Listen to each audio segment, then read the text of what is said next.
chapter 1 now.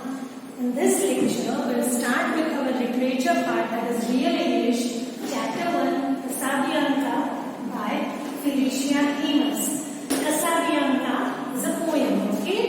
It is written by the British poetess Felicia Hemans. Felicia Hemans, as I told you, was a British poetess. She had written very good books and very nice poetry. Kasabianka is one of her best work, and she was a famous writer of her time, and she is often compared to William Wordsworth. You will find her more details in your textbook. Moving back to Kasabianka. Kasabianka is a poem. It is a war story about a young boy. Okay, he was our young hero. He is the young hero. He is a young boy, and he is on a warship. Okay, so we'll study about. I'll tell you about more about the background on which, or the plot on which this poem is written. Okay, children. It is written in 1798. It was written on a real incident that took place in the year 1978. Okay, the plot is from the Battle of Nine. This is a real incident. The story is based on the real incident that took place in the year 1798, and it was Battle of Nine. The Battle of Nine was fought between the British Royal Navy and the French Navy. At that time, French Navy was led by Napoleon Bonaparte. Napoleon Bonaparte was a military strategist who slowly rose and became the Emperor of France, and Napoleon was also the leader of French Revolution. For your information only, we'll move back again. Kasabianka, real incident that took place in 1978 during the Battle of Nine between the British and the French Navy. Okay, again, French Navy lost this battle. Okay, so again, the plot of Kasabianka.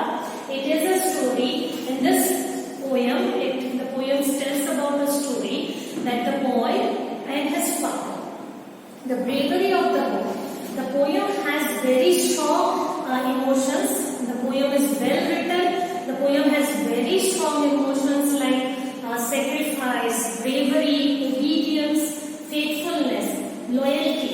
The poem, when we go through the poem, we will see that it has very strong emotions. Again, the poetess Felicia Hemans has written a very good poem. It has a very good rhythm, means you can sing it. Okay, it has a very good rhythm. It has got very good rhymes. The rhyming words are very easy. Okay, the poem is written in a very good way. The poem is a work of very good literature work by Felicia Hemans. Moving back to Kasabianka. It is a French name. It is probably the surname of the young boy, and we will address the young boy as Kasabianka. During the war between the French and the British, the boy was standing on the deck of the warship, the French warship. The boy, our young boy, our 12-year-old Kasabianka, was standing on the deck of the warship. Which ship? It was the French warship. He was standing on the deck. By deck, it means the floor of the ship, the wooden floor of the ship. He was standing on the top floor of the ship with his father. Now, his father was the admiral. Okay, he was the leader of that ship. He was the admiral of the French warship. His father, while he was standing with the young Kasabianka on the deck, he was summoned. He was called for some emergency to move to the lower deck. So the father moves to the lower deck, and Kasabianka is standing on the deck. He is standing on the upper deck. He is standing on the upper floor, and his his father, due to some emergency, he has to go and visit the lower deck. Now, our ship, our warship, it's a fire. It catches a fire, and the father he dies in the lower deck. Okay. Before leaving his son on the upper deck, he asked his son to not to move from that deck.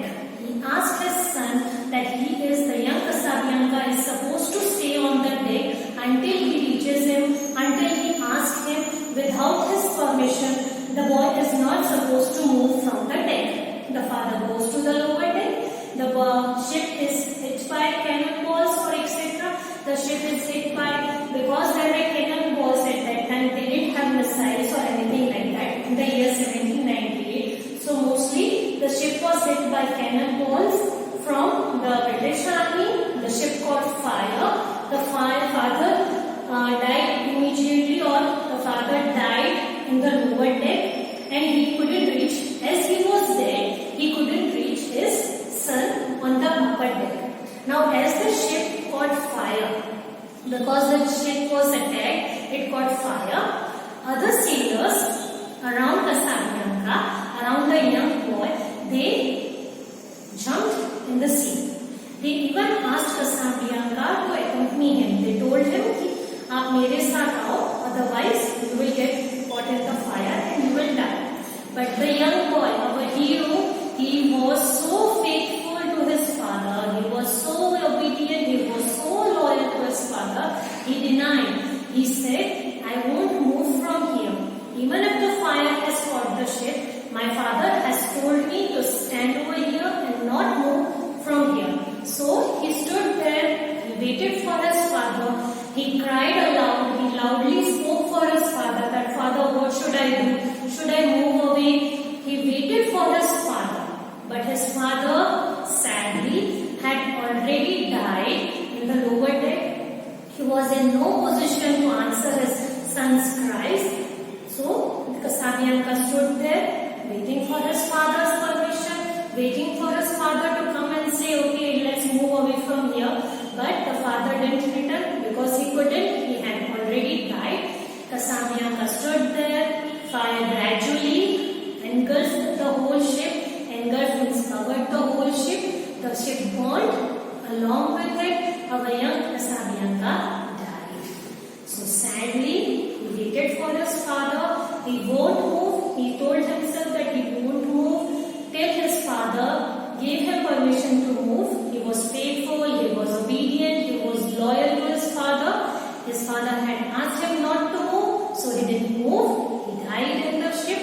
He died in the fire. So the poetess says that the boy was so obedient. He was so brave. He bravely fought the fire. He bravely stood there. He didn't get afraid of his death. He saw the fire approaching him. He saw that the flames were engulfing the ship. The flames were reaching him. He was brave. He didn't fear the death. He stood there bravely. He stood there obediently. He stood there faithfully for his father. He died, but students, he didn't run away. He didn't disobey his father. He wasn't unfaithful to his father. He was brave enough to face the death. He was brave enough to watch his death coming. He died. So the poetess says, though he died, though Casabianca died, a young, faithful heart lived forever. Why forever? Because even after 200 years, I am here, you are there, we are talking about Casabianca, a faithful boy. So he had lived forever. That young heart, that young boy had lived forever, because even after 200 years, even after 200 years of his death, we are still talking about him, we still remember him, that he was a good, brave, heroic person. He was an obedient boy to his father. This is the story of our poem. We'll start. I'll read out the poem step by step, stanza by stanza, and I'll explain to you. We'll start with page number 1 of our Real English book, chapter 1, that is our poem Casabianca. The first stanza is, the boy stood on the burning deck. The boy stood on the burning deck. Now a young boy was standing on the burning deck. The ship was hit by fire, so it is said burning deck. Deck means, right over here, deck means a floor of the ship. Deck here means a floor of the ship. Our boy was standing on the ship, then he was standing on the deck, but the deck was burning because the ship was hit by fire. Whence all but he had fled. The word here is whence. Okay children, it is whence because the poem is written in Shakespearean time or the time of William Wordsworth. It is written back almost 2 centuries. At that time the language was different from us.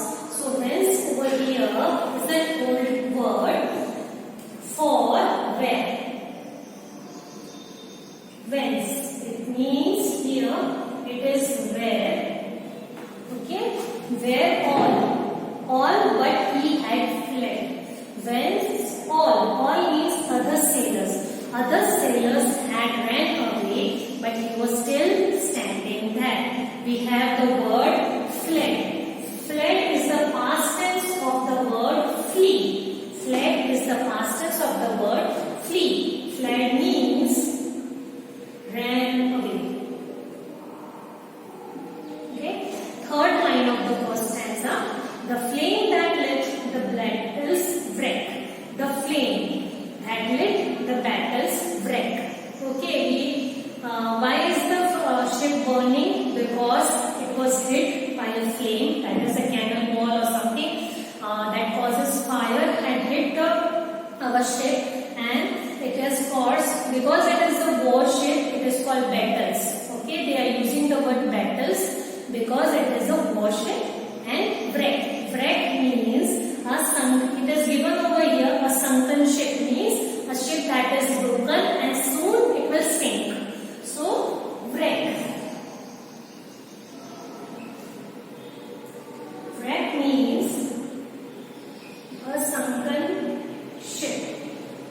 Because the ship is hit, it has been broken, it has been hit by fire, it has been broken and it is in a wrecked shape. It is a sunken ship, it is a broken ship that is sinking. Shone round him over the deck. Shone round him over the deck. Shone means bright. Okay, it is bright, shining. The flames that had the ship, the flames that were on the ship were shining over the deck.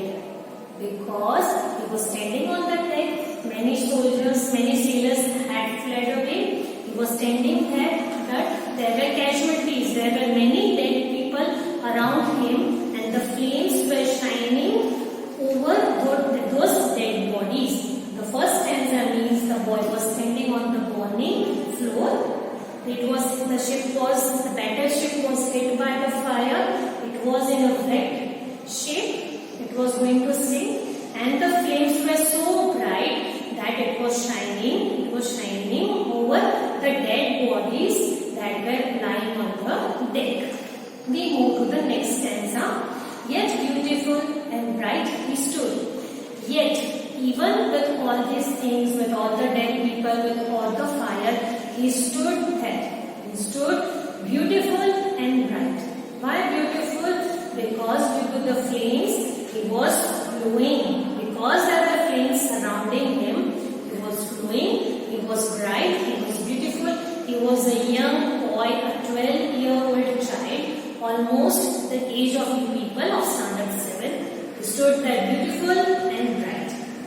As born to rule the storm, he was standing over there so confidently, so bravely, that he looked like he was going to win all this. He was going to rule that storm. He was born to rule. Okay, he stood there with an aura of a king. वो एक राजा की तरह वहाँ पे खड़ा था, जैसे ऐसा लग रहा था that he was born to rule the storm. heroic blood. The poetess has compared him to a creature of heroic blood. Okay, he was a person that appeared he had heroic blood. The blood doesn't have a type, children. It is used in a comparison to say, to lay emphasis, okay, to say it in a more brilliant way, more better way, that the boy appeared to be a hero. उसमें खून के बारे में नहीं बोला है कि A positive या B पॉजिटिव की तरह हेरोइक ब्लड का कोई टाइप नहीं होता है. It is used as a comparison, a figure of speech that you will learn in your higher standards. But a creature of heroic blood means he was standing there as a hero. A proud though childlike form. He was standing there proudly. He was standing there determined that nay, I'm not going to move away from here. But again, he was a child. He was a 12-year-old. So the poetess has said a proud though childlike form. The second stanza on a whole emphasized the meaning that the child was standing there. He was standing there bravely. He was not affected by the dead people around him. He was not affected by the ship that caught fire, or he was not even affected that he was soon going to die. No, he stood there bravely, heroically.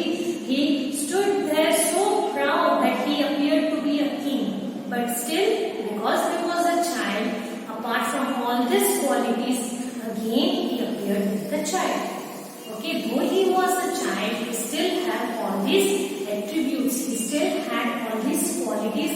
He appeared brave. He appeared to rule the storm. He appeared to be a person with heroic blood. So there is a comparison. There is like though he was the child, it is again a figure of speech. We'll deal slowly with the figures of speech. But yes, second stanza means though the boy was a child, he appeared with proudness, he appeared brightly, he appeared bravely, and he had the aura, he had the form that resembles to a king. He was born to the strong. The third stanza, the flames rolled on, he would not go. The flames rolled on. See children, if you have seen the fire, it moves like the flames of fire appear like they are rolling ahead. Like the waves in the ocean appear like they are rolling ahead. Similarly, if you see a fire traveling, the fire travels and it appears like it is moving in a rolling motion. So it is said that as the our flames rolled on, as the fire in the ship advanced, he still won't go. He won't go. He saw that the flames are coming near to him. He didn't go. Without his father's word, that father faint in death below. Without, he won't go. He won't move without his father's word. He was loyal to his father. He was faithful to his father. He was obedient to his father. That he decided he won't move. Even if the flames are coming to him, he won't move unless his father asked him, told him to move. But that father was faint in death below. It is a very good use. The sentence is written very beautifully, children. That father, which father was faint in death below? Faint means just जो बेहोश हो गया है. The person who doesn't have consciousness, who is unconscious. But he is unconscious in death. He has died. So again, the poetess has written such a beautiful line. Instead of saying that the father has died, she has very beautifully narrated that the father has faint in death below. Below means in the lower deck. His voice no longer heard, because the boy is waiting for his father's word, but his father's voice can no longer be heard. Now the fourth stanza. He called aloud, "Save, Father, save. If yet my task is done." He called loudly. Because of the voice of fire, he called loudly that, "Father, please save. Is my task done yet? My task has been done. You gave me a task." The father gave him a task to stand on the deck. So he is asking his father that, "Father, tell me, is my He knew not that the chieftain lay. He knew not, but he didn't know that the chieftain is his father, who is the leader of the ship. Okay? Chieftain means it is given in your book, children, the leader of a group. Over here it means the leader of the ship. He asked his father that should he move, is his task completed? But the chieftain, he doesn't know that his father is already dead. The last line is unconscious of his son. The word is unconscious.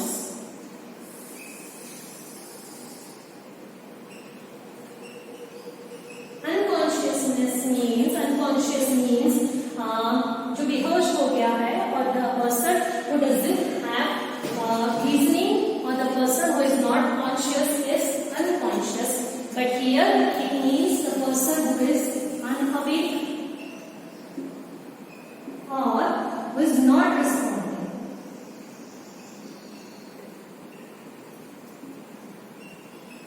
Children, please pay attention and line this meaning. I am writing this meaning in accordance with the use of the word in our poem. The word unconscious means that the father is unaware, he is unawake, or he is not responding to his son. This meaning is in context how this word is used. Again, he called aloud, say, father, say, if yet my task is done. He knew not that the chieftain lay unconscious of his son. That is rhyming, very beautiful rhyming in all the stanzas. He asked loudly that, father, please tell me, is my work done? The son doesn't know that his father is already lying unconscious. He doesn't know that his son is pleading him, that his son is calling him out. If the father had the idea that his son is waiting for him, he would have told his son to move. He didn't want his son to die, but he was dead. He couldn't save his son, that moved from there, and the child was stubbornly, वो जिद होके वहां पे खड़ा था. Stubbornly means जिद्दी होना. He had that stubbornness. He didn't move until his father asked him to move. Our fifth stanza, speak, father, once again he cried, if I may yet be gone. And but the booming shots replied, and fast the flames rolled on. He once again cried. First time he spoke loudly. The father didn't answer. So he बोलते हो वो crime नहीं, यहाँ पे crime होता है, जोर से चिल्ला रहा है कि फादर बताइए कि मुझे यहाँ से चले जाना है, must I be gone? But his father doesn't reply. Who replies it?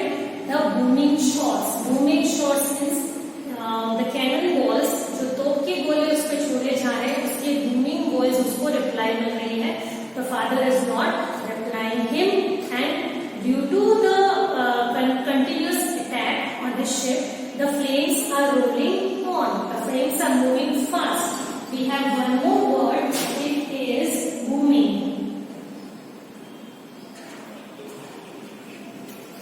Booming means making a loud sound. You have seen in movies when we launch a missile, or when a bomb blows out, when a bomb blasts, they have a big noise. Even your firecrackers, your rockets, those make a booming sound, means they blast with a big loud sound.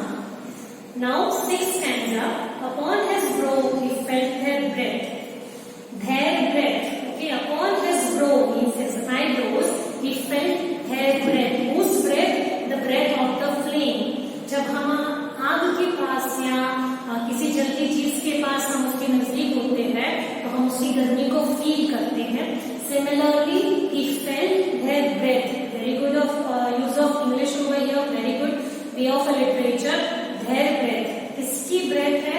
किसी मरे हुए इंसान की या किसी और इंसान की इस breath नहीं है. The poetess talks about the fire that gives heat. तो fire की गर्मी वो feel कर रहा है. उसको poetess ने बहुत beautifully कहा है that upon his brow he felt their breath. He felt their breathing. उसको जो गर्मी feel हुई उसको वो बोल रहे हैं their breath. And in his waving hair, waving means swaying motion.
he was alone, he was standing there, and the place he was standing there, the poetess has explained it as the post of death. Post of death because he was standing at a place surrounded by dead people. The sailors have died in the war when the ship was attacked, and so he was standing at a place surrounded by dead people. So the poet has very beautifully phrased this sentence, lone post of death.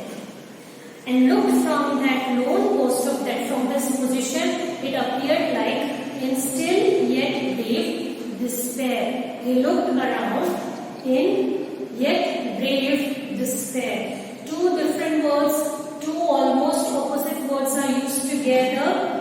Brave, strong, brave person, and despair. Okay, he stood there in the lone post of death, yet with what kind of expression? Brave and despair. Despair means without hope or hopeless. I'll have one more word.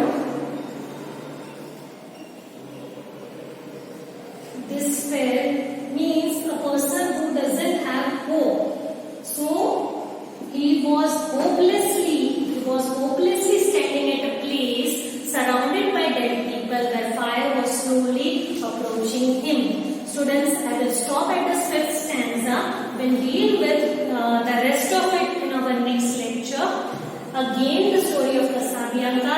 It was written by British poetess Felicia Hemans.